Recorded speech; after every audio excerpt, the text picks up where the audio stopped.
If you're looking for your next gaming fix, people do spend hundreds of hours playing Wartales. If you come from more mainstream titles and you want to develop a taste for more niche games, welcome, it was about time. You realized that Jessica from high school was not good for you. I knew you could do the same here and find out what true love in life really is. George R.R. Martin. I would have said Brandon Sanderson, but sadly not everyone knows about him, so I will have to keep him in the fetish list. Where the books are actually finished. If you stayed after that joke, thank you. If you actually like it, I wouldn't recommend you my therapist. I book all the hours. I love to follow popular trends, so let's start comparing Wartales to popular games you may know. My grandma used to say comparison is the killer of all joy, but she also used to say that I could become a doctor, and here I am. When someone starts telling you about a game, they usually reference the most popular game that is somewhat close. It is like Battlefield, it is like Counter-Strike, or everyone's favorite is Dark Souls. Like, that how is high school? Well, some high school is like Dark Souls, but we still haven't figured out the respawn mechanic.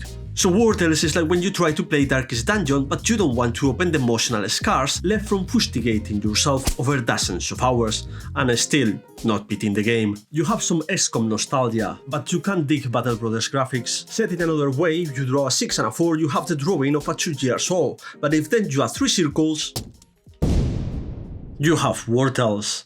But what will hook you is the sense of progression from turning a group of homeless wannabes into a group of mercenaries worth their salt. It will not be easy. You start by giving them some ridiculous name and you take them into an adventure into an unforgiving world. You find the first town and get your first bounty mission. It says it's easy, but you find out that easy has a different meaning in this game. God forgive you, you actually picked a medium or hard mission. You spend some days camping and finally meet your target. You barely make it to town alive. The healing potions, if I had just bought some before getting herpes. You buy some meat and camp. No one knows how to cook yet, so raw meat is on the menu tonight. You meet new people, quite a few will want to kill you. Some you will hire in the tavern, others you convince in the battlefield.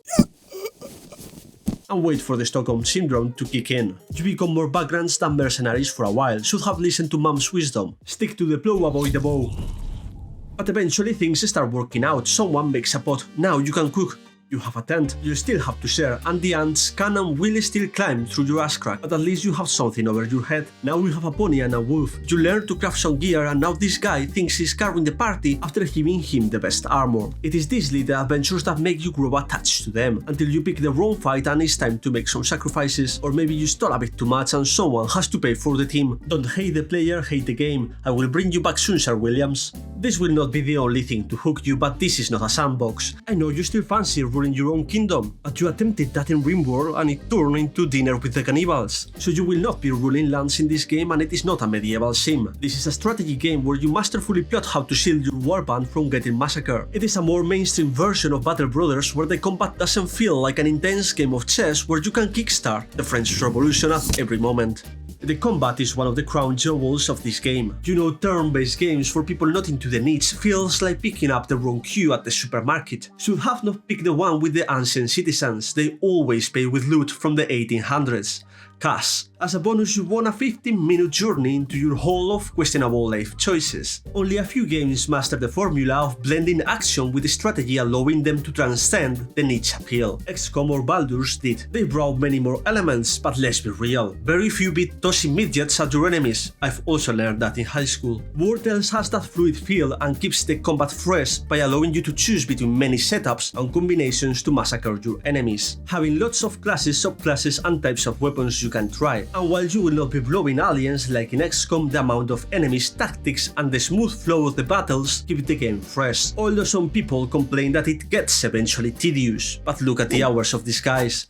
But strap in, because sadly this game for me is like a burger. A solid burger, has cheese and the essentials down, but where is the thing that extra kick the final mojo? The mod support. The community would have rocketed this game, and sadly I wouldn't bet on mod support happening. The game was finished like my jokes, missing the punchline. But jokes aside, it stands at 90% on Steam, a hard achievement, but in reality is far from perfect, yet it is a damn awesome game that will hook you for dozens of hours. If you want to know more, I did a 25 days in Wartales video. Thank you for watching.